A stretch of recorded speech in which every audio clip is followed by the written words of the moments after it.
Okay, Stephanie, this is a new segment, so I'm going to introduce you again. You are Stephanie Summers, past president of Utah Central Association of Realtors. I got it right. You got it.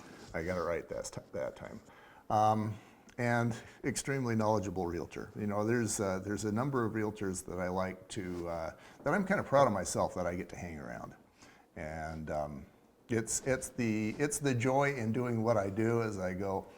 I hang around that person and that one and that one and that one, and I like that. There's some good ones. There are some really good ones, and it's rewarding to me, being a home inspector, to be able to hang around people like that.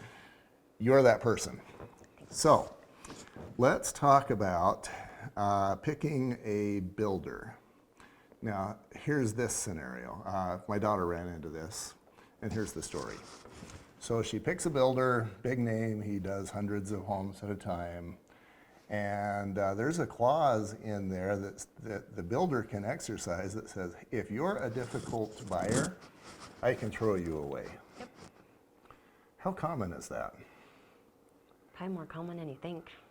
Probably. I had a similar buyer, and they were very difficult, and the builder said, if we have any more problems with your clients, we will release them from the contract, return their earnest money. So talk to me, if you're aware of that story, talk to me about what variety of difficult they were.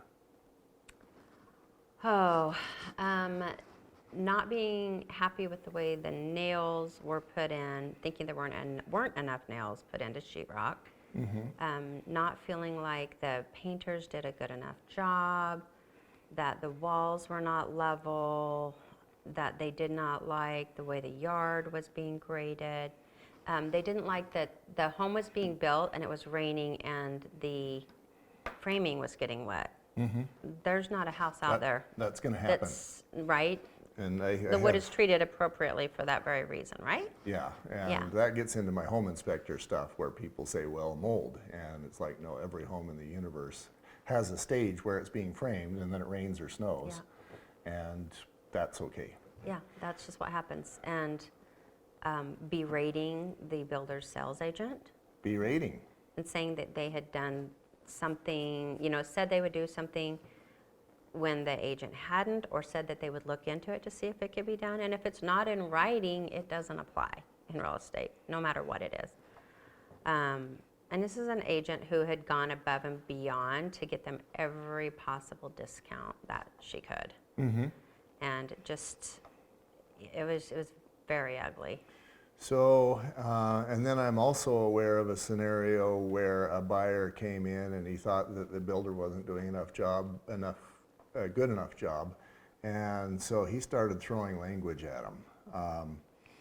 F-bombs, etc. He started threatening him. He walked in with a gun once. No. Yeah, and so there is a reason for that paragraph that says, hey, if you're a difficult buyer, I'm firing you. Yep.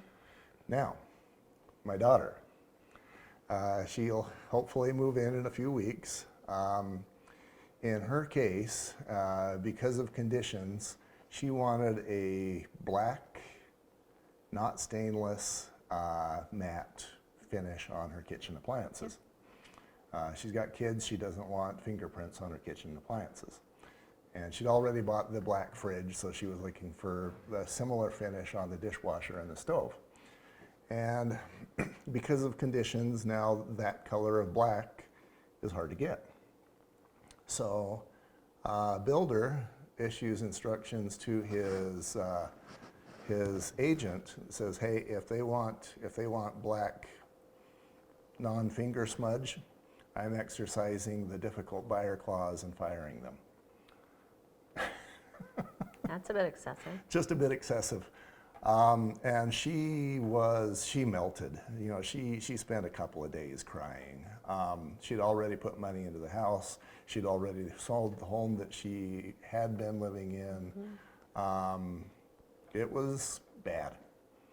So now, I guess there's really no answer to this. There is a use for that paragraph, but there's also an opportunity for abuse. What advice would you give to a client who has to sign a contract on a new build as relates To to? read it, because it's a lot of paperwork and a lot of builders use their own contract. So before you sign, whether you put your, your earnest money down or your deposit to secure your lot, have them email you a blank copy of the contract so you can read it over. So you know what you're getting into, because it's a lot of stuff to sit down there and read, and you're getting information thrown at you so fast. And especially in a hot market, the builders hold all the cards. Right. They are the people in power, and frankly, if you're not going to be easy to work with, there's 5 more people behind you. Right. So they have that there for a reason. They're not worried about it. They'll probably sell it to the next person at a higher price because it's been a couple months now. So I would say read your information, and in a scenario like that, no other problems up to that point that they've really had other than the appliances. Is that like the first one, the First big one, yeah. Just know that there's people behind you that would be happy to take that house.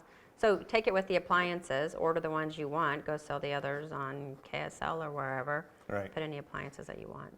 Yeah, yeah. And actually, she found out what you mentioned is something that she found out was true. She bought that place for $500,000, and just a few days ago it appraised for $540,000. Yeah. So the builder is all kinds of motivated to get rid of her so that he can make another $40,000. Another thing I would look at right now, I had some buyers who have been on a waiting list for a lot since May. And they were able to just pick out their lot last month. They opened up lots. Hurry up and sign your contract before prices go up, because lumber's gone up, blah, blah, blah. And then we'll get this signed.